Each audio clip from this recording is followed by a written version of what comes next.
नमस्कार, स्वागत है आपका हमारे चैनल पर। मैं हूं आपके साथ शिप्रा सैनी। बड़ी खबर, संयुक्त किसान मोर्चा का चेहरा बेनकाब हुआ है। खुद ही अपनी पोल खोलते नजर आ रहे हैं किसान संगठन के नेता। संयुक्त किसान मोर्चा का बड़ा बयान सामने आया है जिसमें उन्होंने बीजेपी का विरोध करने की बात कही है। उन्होंने कहा है कि उनका जो मोर्चे के सदस्य हैं वो दरअसल कोलकाता और केरल जाएंगे, जहां वो लोगों से अपील करेंगे कि बीजेपी को वोट ना दें। उन्होंने कहा कि किसी भी दल को उनका समर्थन हासिल नहीं है, लेकिन बीजेपी का विरोध जरूर किया जाएगा। तो संयुक्त किसान मोर्चा जो अभी तक ये कह रहा था कि दरअसल पूरी तरीके से गैर राजनीतिक आंदोलन है, ये जो किसान संगठन के नेता लगातार आंदोलन में हिस्सा ले रहे हैं, लेकिन अब इनका चेहरा खुद ही बेनकाब होता नजर आ रहा है। जिस तरीके से ये तमाम बैठकें कर रहे हैं, तमाम महापंचायत इनकी ओर से आयोजित की जा रही है और उसमें लगातार राजनीतिक दल अपनी उपस्थिति दर्ज करा रहे हैं, उसका ही नतीजा है कि अब संयुक्त किसान मोर्चा की जो बैठक हुई है जिसमें उन्होंने 15 मार्च तक के लिए अपनी रणनीति को तैयार किया है कि आखिर किस तरीके से किसान आंदोलन की आगे की रणनीति तैयार की जाएगी। उसमें एक बड़ी बात यह कही गई है कि बंगाल केरल में अपनी टीम भेजने की तैयारी अब संयुक्त किसान मोर्चा कर रहा है, जिसका मकसद यह होगा कि दरअसल वहां लोगों से यह अपील की जाएगी कि बीजेपी को वोट ना दें। अब सवाल यह उठता है कि आखिर जो किसान संगठन के नेता ये कह रहे हैं कि ये राजनीतिक आंदोलन नहीं है, लेकिन अब जो तस्वीर सामने आ रही है वो पूरी तरीके से बयां कर रही है कि आखिर किस तरीके से सिर्फ और सिर्फ इस किसान आंदोलन में किसानों की मांग पर कोई बात नहीं हो रही है, बल्कि बीजेपी का विरोध हो रहा है। और इसको लेकर जब सवाल किसान संगठन के नेताओं से किया जाता है कि आखिर जो आंदोलन वो कर रहे हैं, जिस आंदोलन का वो हिस्सा है, उस आंदोलन के जरिए वो लगातार बीजेपी का विरोध कर रहे हैं, तो इसको लेकर एक भी जवाब उनकी तरफ से सामने नहीं आता है। जाहिर तौर पर अपनी सियासी रोटियां सेकने का काम कर रहे हैं। पश्चिम बंगाल, केरल, तमिलनाडु, इन तमाम राज्यों में विधानसभा चुनाव होने हैं। ऐसे में तमाम विपक्षी दलों के साथ मिलकर जो पंचायत में पहुंच रहे हैं, उसका ही नतीजा है कि अब जो बीजेपी का विरोध करने की बात संयुक्त किसान मोर्चा ने कही है, जाहिर तौर पर वो उनकी रणनीति है अपनी सियासी जमी तैयार करने के लिए। इसके अलावा आपको बता दें, संयुक्त किसान मोर्चा की ओर से यह भी कहा गया है कि 6 मार्च को एक बार फिर से चक्का जाम। 6 मार्च को 100 दिन इस आंदोलन के पूरे हो रहे हैं। ऐसे में कहा गया है कि 6 मार्च को किसान सुबह 11 बजे से शाम 4 बजे के बीच कुंडली, मानेसर, पलवल एक्सप्रेसवे से अलग अलग स्थानों पर जो गाड़ियां हैं, जो वाहन हैं, उन्हें रोके जाएंगे।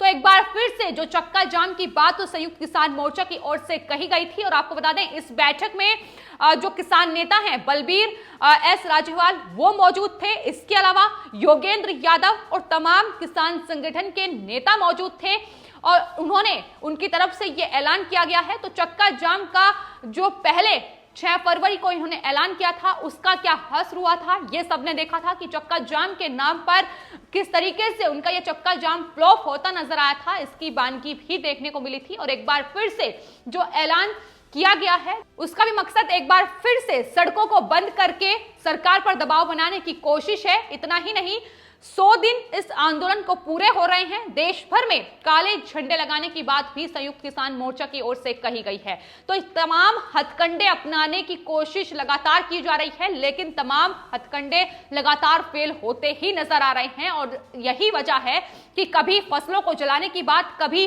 देश में काले झंडे लगाने की बात, तो कभी रेल को रोकने की बात संयुक्त किसान मोर्चा की ओर से लगातार की जा रही है और तमाम चीजें फ्लॉप होती नजर आ रही हैं।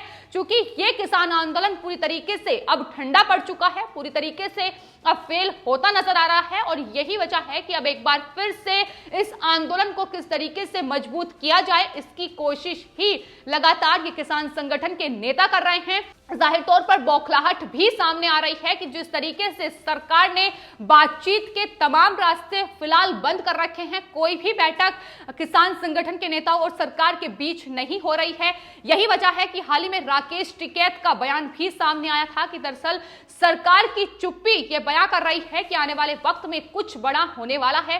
ये राकेश टिकैत की घबराहट है। न सिर्फ राकेश टिकैत, बल्कि जिस तरीके से तमाम ये किसान संगठन के नेता, संयुक्त किसान मोर्चा से जितने भी नेता जुड़े हैं, जो आगे आगे की रणनीति तैयार कर रहे हैं, उनका डर उनके साफ तौर पर बयानों में झलक रहा है। जिस तरीके से वो काले झंडे लगाने की बात कर रहे हैं, एक बार फिर से सड़कों को ब्लॉक करने की बात कही गई है, और सिर्फ इतना ही नहीं, बीजेपी का विरोध जिस स्तर पर करने की उनकी कोशिश है, आखिर क्या कर पाएंगे ये तो देखना होगा। लेकिन फिलहाल ये किसान आंदोलन नहीं, राजनीतिक आंदोलन हो चुका है, ये किसानों को समझने की बेहद जरूरत है। तो संयुक्त किसान मोर्चा की इस बैठक में जो 15 मार्च तक के लिए पूरा कार्यक्रम तय किया गया है, उसमें ना सिर्फ 6 मार्च को चक्का जाम की बात कही गई है, बल्कि 12 मार्च को कोलकाता में एक किसान रैली का आयोजन भी संयुक्त किसान मोर्चा करेगा। और उसी कड़ी में उन्होंने कहा है कि वहां जो मोर्चा के सदस्य हैं वो जाएंगे और वहां बीजेपी को वोट न देने की अपील लगातार उनकी तरफ से की जाएगी। इसके अलावा आपको बता दें, 5 मार्च को कर्नाटक में रैली होगी। इसकी बात भी कही गई है कि 5 मार्च को संयुक्त किसान मोर्चा के नेता कर्नाटक जाएंगे और वहां अपना मोर्चा सरकार के खिलाफ खोलेंगे। तो ये तमाम चीजें, तमाम रणनीति इस संयुक्त किसान मोर्चा ने आगे के लिए तैयार की है। तो एक तरफ राकेश टिकैत के भाषण हैं, वो जो लगातार संयुक्त किसान मोर्चा की दिक्कतों को बढ़ा रही हैं, लेकिन रणनीति संयुक्त किसान मोर्चा की भी कुछ अलग नजर नहीं आ रही है। वो भी लगातार उसी कड़ी में काम कर रहा है जिस कड़ी में राकेश टिकैत बयान दे रहे हैं। वो भी लगातार सरकार का विरोध ही करता नजर आ रहा है। किसानों की मांग, नए कृषि कानूनों को लेकर वो क्या कह रहे हैं, एमएसपी मंडियों को लेकर उनकी क्या मांग है, वो तमाम चीजें किसान संगठन के नेता भूल चुके हैं और सिर्फ अब फोकस विधानसभा चुनाव की तैयारियों पर लगा हुआ है। जिस तरीके से उनके बयान, जिस तरीके से उनकी रणनीति आगे के लिए तैयार की जा रही है। आपको बता दें, इस बैठक, इस प्रेस कॉन्फ्रेंस के दौरान एक और अहम बात किसान संगठन के नेताओं की ओर से कही गई है। उन्होंने कहा है कि दरअसल सरकार की तरफ से कोशिश ये हो रही है कि ये आंदोलन खत्म किया जाए, लेकिन केंद्र सरकार में हरियाणा के जो 3 केंद्रीय मंत्री हैं, उन 3 केंद्रीय मंत्रियों को उनके गांव में एंट्री करने पर रोक लगा दी जाएगी। ये धमकी संयुक्त किसान मोर्चा की ओर से दी जा रही है और ये पहला मौका नहीं है जब इस तरीके से केंद्र सरकार को धमकाने की कोशिश की गई है, बल्कि राकेश टिकैत ने चेतावनी भरे लहजे में ये कहा था कि अगर सरकार ने कृषि कानून वापस नहीं दिए तो सरकार को जवाब दिया जाएगा, संसद का घेराव किया जाएगा, 40 लाख ट्रैक्टर संसद का घेराव करेंगे, इंडिया गेट पर खेती की जाएगी। तो ये तमाम बेतुके बयान हैं जो बौखलाहट में हर रोज संयुक्त किसान मोर्चा के नेताओं के सामने आ रहे हैं। और अब बौखलाहट इतनी ज्यादा बढ़ गई है कि दरअसल पश्चिम बंगाल, जहां पर चुनाव होने हैं, कोलकाता में, वहां रैली करने की योजना किसान संगठन के नेताओं ने बना ली है।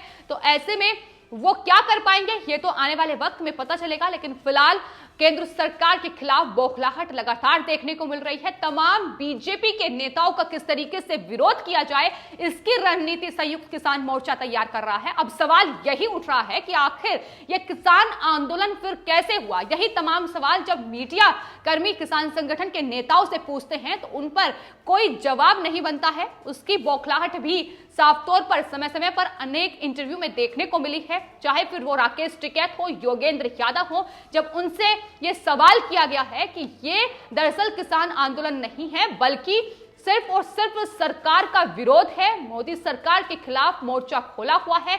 तमाम विपक्षी पार्टियों को जिस तरीके से वो अपने मंच पर तवज्जो दे रहे हैं, लगातार तमाम विपक्षी पार्टियां भी किसान आंदोलन की आड़ में ही अपनी रणनीति, राजनीति चमकाने की कोशिश कर रही है। और तमाम जो फंडिंग है वो किस तरीके से संयुक्त किसान मोर्चा को इन विपक्षी दलों से हो रही है, इसका खुद पोल जो है वो संयुक्त किसान मोर्चा का हिस्सा रहे पीएम सिंह खोल चुके हैं कि तमाम तरीके से अब ये पूरा आंदोलन राजनीतिक आंदोलन हो चुका है। और अब तस्वीर पूरी तरीके से साफ है। यही वजह है कि अब टिकरी बॉर्डर पर वहां के जो स्थानीय किसान हैं वो लगातार जो किसान संगठन के नेता हैं उन्हें चेतावनी दे रहे हैं कि बॉर्डर को खाली किया जाए। वहीं दूसरी ओर जो किसान हैं, जो आंदोलनकारी हैं, जो बॉर्डर पर डटे हुए थे, वो अब अपने घर को प्लान कर रहे हैं। आंदोलन पूरी तरीके से फीका पड़ चुका है, ठंडा पड़ चुका है और उस आंदोलन को एक बार फिर से किस तरीके से मजबूत किया जाए, उसकी ही आड़ में ये तमाम लोग इस तरीके की बयानबाजी कर रहे हैं। योगेंद्र यादव, राकेश टिकैत, दर्शनपाल सिंह, ये तमाम वो किसान संगठन के नेता हैं जिन पर तमाम जो एफआईआर है वो पहले ही दर्ज हो चुकी है। लोग अब लगातार इनकी गिरफ्तारी की मांग कर रहे हैं। लगातार सवाल सरकार से भी पूछा जा रहा है कि आखिर इनकी गिरफ्तारी कब होगी, सरकार इन तमाम किसान संगठन के नेताओं पर एक्शन कब लेगी, क्योंकि जिस तरीके से इनके बयान आ रहे हैं वो अपने आप में हिंसा को दावत दे रहे हैं। और यही वजह है कि लोग लगातार अब इन तमाम आंदोलन जीवियों पर लगातार निशाना साध रहे हैं। लोगों के जो ट्वीट सामने आ रहे हैं उसमें साफ तौर पर यह कहा गया है कि दरअसल जिस तरीके से देश को बांटने की राजनीति किसान संगठन के नेता और विपक्षी दल मिलकर कर रहे हैं, इनका जवाब जो लोकल बॉडी इलेक्शन गुजरात के नतीजे सामने आए हैं उसमें साफ तौर पर दिया गया है। कितनी बड़ी हार कांग्रेस पार्टी की हुई है, जिसके आड़ में राकेश टिकैत भी अपनी राजनीतिक रोटियां सेकने का काम कर रहे हैं। तो जवाब हर मोर्चे पर दिया जा रहा है और यही वजह है कि बौखलाहट, कभी चक्का जाम तो कभी रेल रोको आंदोलन तो कभी काले झंडे फहराकर ये सरकार का विरोध करना चाहते हैं, लेकिन जवाब इन्हें हर बात का मिल रहा है। फिलहाल आपके इस पूरे मामले पर क्या राय है, हमें कमेंट बॉक्स में जरूर लिखें और चैनल को सब्सक्राइब करें। धन्यवाद।